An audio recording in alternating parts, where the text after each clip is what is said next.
मालिक की साजनवाजी प्यारी सत्संग जी, इंसान इस धरती पे किस लिए आया है, क्या करना चाहिए, क्या कर रहा है। इंसान का इस धरती पे आने का मकसद अपना गम, दुख, दर्द, चिंता, टेंशन को दूर करना, मरणोपरांत आवागमन से मोक्ष और जीते जी इस मृत्यु लोक में सुप्रीम पावर गॉड परम पिता परमात्मा को देखना। इसलिए इंसान इस धरती पे आया है। अगर ये सारे कार्य करे तो इसे क्या मिलता है? ये सारे कार्य करने से इंसान को जीते जी परमानंद की प्राप्ति होती है। सारे गम, सारे दुख, सारी चिंताएं खत्म हो जाया करती हैं। जिंदगी में बहार छा जाती है। पतझड़ का मौसम कभी आता ही नहीं। और इंसान चाहता क्या है? यही तो चाहत है, शरीर तंदुरुस्त रहे, परिवार में कोई बीमार, कोई परेशान ना रहे और ज्यादा से ज्यादा सुख, आनंद, लज्जत ली जाए। यही चाहता है इंसान। चाहत गलत नहीं है, पर चाहत को पूरा करने का जो तरीका है वो टोटली गलत है, सारा ही गलत है। आज इंसान सुबह से शाम तक इन्हीं इच्छाओं की पूर्ति के लिए दौड़ता रहता है, भागता रहता है। सारा दिन ठगी, बेईमानी, भ्रष्टाचार, दूसरों का हक छीन के खाना, अपने फायदे के लिए झूठ, कुफ्र बोलना, झूठे कर्म करना, दूसरों के मुंह का निवाला छीन के अपना पेट भरना, ये इंसान ने अपने कार्य बना रखे हैं। और इंसान सोचता है ऐसे कर्म करने से ही तमाम खुशियां मिलेंगी, शांति मिलेगी, परमानंद मिलेगा। पर वो ये भूल जाता है कि अगर आप किसी का हक मार के खाएंगे तो जो आप खाएंगे, आपके परिवारजन खाएंगे, ना आपको आत्मिक शांति होगी और ना परिवार को आत्मिक शांति होगी, बल्कि दुख होगा, परेशानियां होंगी, बीमारियां होंगी। इसलिए आज दुनिया के ज्यादातर लोग दुखी हैं, परेशान हैं, गमगीन हैं। ऐसी हालत में सत्संग एक उपाय है। यहां इंसान आके सुने, सुन के अमल कर ले तो जन्मों जन्मों के पाप कर्म कटे। इस जन्म में किए गए बुरे कर्म कटें, और तमाम गम दुख दर्द चिंताएं दूर हो जाएं। इंसान इस घोर कलयुग में गिरगिट की तरह रंग बदलता है। कोई भरोसे के लायक है तो अल्लाह वाहिगुरु राम या सतगुरु मौला, कोई पीर व मुर्शिदे कामिल, जो कभी बदलता नहीं। इंसान अपने कर्मों की वजह से मालिक से दूर होते हैं और कर्मों की वजह से मालिक के करीब होते हैं। जैसा कोई कर्म करता है उसका असर उसकी लाइफ में, उसकी जिंदगी में लाजमी होता है। अच्छे कर्म से, सेवा सुमरन से प्रभु के करीब पहुंचते हैं और बुरे कर्मों से इंसान दुख दर्द परेशानी, बीमारियों की, टेंशनों की दलदल में फंसते चले जाते हैं। तो आप अपनी इन इच्छाओं को पूरा करना चाहते हैं, खुद को लज्जत मिले, तंदुरुस्ती घर परिवार में खुद में रहे, जिंदगी बहार की तरह गुजरे। अगर यह नजारा लेना चाहते हैं तो आप गुरुमंत्र, कलमा, मेथड ऑफ मेडिटेशन का लगातार जाप करें। उसके नाम का जाप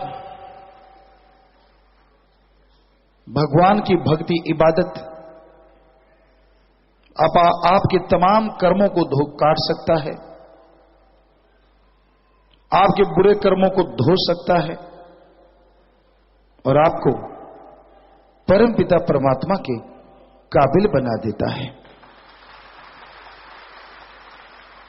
और जैसे जैसे आप मालिक के करीब होते जाते हैं वैसे वैसे आपके पाप कर्म कटते हैं। एक अनोखी लज्जत, एक परमानंद, वो खुशियां जिसकी आपने कभी कल्पना नहीं की, वो आपको मिलनी शुरू हो जाती हैं। कैसी हैं वो खुशियां? वैसे तो ऐसे अल्फाज नहीं, ऐसी कोई वस्तु नहीं दुनिया में जिससे उन खुशियों की तुलना करके बताया जाए, लेकिन फिर भी उदाहरण के तौर पे दुनिया में दो स्वाद हैं, जीवा का और इंद्रियों के भोग विलास का। उदाहरण के तौर पे आपको मीठा पसंद है,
पर उस लज्जत को,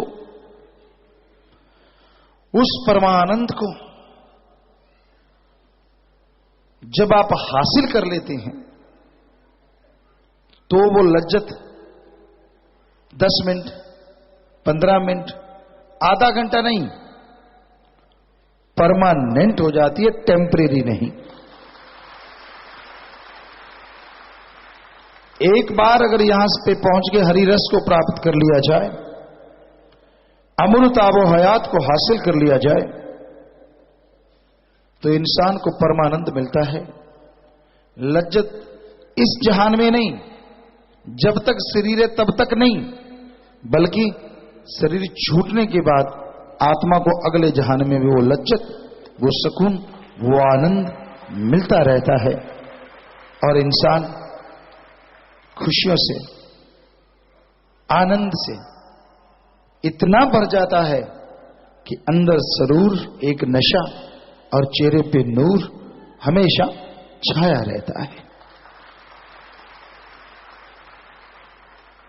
तो इसलिए संत पीर फकीर कहते हैं, आप गुरु मंत्र का लगातार जाप करो, do the method of meditation continue, तभी ये नूर आएगा, तभी जरूर आएगा, तभी वो परमानंद परमानेंटली बना रहेगा। पर आज संसार में, इस घोर कलयुग में इंसान हद से ज्यादा गिर गया है, दोगला हो गया है। इसके दिखावे से इसके कर्म नहीं मिलते, करता कुछ और रहता है, दिखाता कुछ और रहता है। और उस मालिक को बुद्धू बनाने चला है, जिसने सबको दिमाग दिया है, जिसने सबको अकल दी है। एक छोटा सा बच्चा सोचे, जो अभी चलने लगा है ताजा ताजा, कि मैं अपने मां बाप को बुद्धू बना दूंगा। बच्चा बनाता भी है, वो छोटी सी चीज यूं छुपा लेगा, गुम हो गया, या इधर उधर कर देगा, देखो उड़ गई, हालांकि सामने कर रहा है, मां बाप को तो पता है, पर उसको खुश करने के लिए कहते हैं वाकई गुम हो गई, पर उनको पता तो है कि अभी अभी तो इसने छुपाई है। तो उसी तरह हैं आप उस परमपिता परमात्मा के सामने, हर पल हर क्षण की वो खबर रखता है, वो टाइम देता है इंसान को। कभी तो सुधरेगा, कभी तो गंदगी में मुंह मारने से बाज जाएगा, शायद अमृत चख ले, हरी रस खा ले, पी ले। अगर नहीं करेगा ऐसा तो भोगेगा फिर, और जब भोगना पड़ेगा फिर पश्चाताप के अलावा कुछ भी हाथ में नहीं रहता।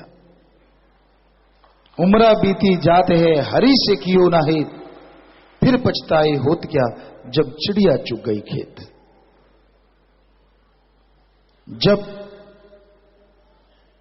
बाजरा पकता है राजस्थान साइड में, तो वहां लोग उसकी रखवाली के लिए किसी पेड़ के साथ एक दो टहने सूखे लगा के एक झोंपड़ी सी बना के उसके ऊपर बैठ जाते, और हाथ में गुलेल या एक पटाखा सा बोलता है वो होता है, ताकि कभी भी चिड़िया आए, कोई पक्षी आता है तो उस गुलेल को फसल में मार के या पटाखा बजा के उनको उड़ा देते हैं, वो निगाह रखते हैं। और कई आलसी ऐसे होते हैं, मेहनत से जी चुराते हैं, यार अभी तो दाने ही नहीं बने, अभी तो बूर ही आया है, दाने बने अभी क्या है, कुछ नहीं, करते हैं करते हैं करते हैं करते हैं करते करते सारे खेत को चिड़ियां चुग जाती है। बाद में कई लोग वो पेड़ पे वो झोंपड़ी सी बना के बैठते हैं, तो फिर पछताए होत क्या जब चिड़िया चुग गई खेत। इसी तरह जो बुरे कर्म करने से बाज नहीं आते, शातिर के भी बाप बन जाते हैं, दिखने में भोले भाले भक्त जी, यूं लगता है अभी टपके हैं, बेचारे बिल्कुल लागल पेट तो है ही नहीं, तो वो मालिक को धोखा देते रहते हैं, पाप कर्म करते रहते हैं। एक दिन ऐसा आता है जब चिड़िया खेत चुग जाती है, अच्छे कर्मों का खात्मा हो जाता है, क्योंकि इंसान के संचित कर्म होते हैं, उसमें पिछले जन्मों के अच्छे कर्मों की वजह से सुख मिलता है, इस जन्म के अच्छे कर्मों की वजह से सुख मिलता है। लेकिन एक पाप कर्म करने से बहुत से अच्छे संचित कर्मों का नाश हो जाता है। तो वो पाप कर्म करता जाता है और अच्छे संचित कर्म खत्म होते जाते हैं और एक दिन आता है चिड़िया खेत चुग जाती है, अच्छे कर्मों का खात्मा होता है। तो फिर जब पाप कर्म करता है उसका उसे भोगना पड़ता है, कभी बीमारी, कभी लाचारी, कोई अपंग, कोई अंगहीन, कोई कैसा कुछ कुछ। फिर चारपाई पे पड़ा पड़ा रोता है, सिवाय पश्चाताप के फिर हासिल कुछ नहीं होता। इसलिए जो पढ़ के कर जाते हैं, जो अहंकारी मन के हाथों मजबूर होके गलती पे गलती करते चले जाते हैं, बुरे कर्म करते हैं, उन्हें सोचना चाहिए आखिर कब तक अच्छे कर्म ढाल बन के आपको वो रोकेंगे। ये मत सोचो कि आप शातिर हैं, ये मत सोचो कि आप चालाकी कर रहे हैं, मालिक को पता ही नहीं चला, बल्कि ये सोचो कि आपके अच्छे कर्म बहुत हैं जो आपके बुरे कर्मों को ढाल बन के आपको बचाए जा रहे हैं। और जैसे वो ढाल हट गई तो बुरे कर्मों की मार ऐसी पड़ेगी, आप तो क्या परिवारजन तक, कुलें तक सिहर उठती हैं कि ऐसा हुआ तो हुआ क्यों। इसलिए भाई हम तो हाथ जोड़ के विनती करते हैं, प्रार्थना करते हैं, बुरा कर्म मत किया करो। वो सब देख रहा है, राम झरोके बैठ के सबका मुजरा ले, जैसी जिसकी भावना वैसा ही फल दे। वो सब देख रहा है, उसको सब मालूम है। इसलिए उसको बच्चा मत समझो, ये मत समझो कि वो अनजान है, उसको हर पल हर समय की खबर है। इसलिए बुरा कर्म ना करो। संतों का काम समझाना है, आगे जीवन में मानना ना मानना ये इंसान की मर्जी है। तो संत पीर फकीर सत्संग में समझाते हैं, अच्छे नेक रास्ते पे चलने की प्रेरणा देते हैं। आगे इंसान की मर्जी, वो मानता है या नहीं मानता। माने की गति कहीं ना जाए, ना माने पीछे पछताए। मान लिया फकीर की बात को, जो हो गया सो हो गया, कहीं तो स्टॉपेज होना चाहिए कि भाई अब तो मैं रुक जाऊं, बहुत हो गया। संत इशारा भी दे देते हैं कि रुक जा, अब तेरी घड़ा भर गया है। क्योंकि वो दया के सागर परमपिता परमात्मा से जुड़े होते हैं, इसलिए संत भी दयालु होते। वो इशारे से, बाहरी तौर पे कुछ ऐसी चीजों से उसको इशारा दे देते कि तेरा घड़ा भर गया, फूटने वाला है, बच जा, छोड़ दे बुराइयां। इंसान उस इशारे को समझ ले और बुराइयों से तौबा करके सुमरन भक्ति सेवा करने लग जाए, तो उसके वो पाप कर्म पहाड़ से कंकर बन के कट जाया करते हैं। अगर वो शातिर ना चाले, ना बंद करे, तो उसे अपने सारे कर्म भोगने पड़ते हैं, फिर दुख होता है, तड़पना पड़ता है।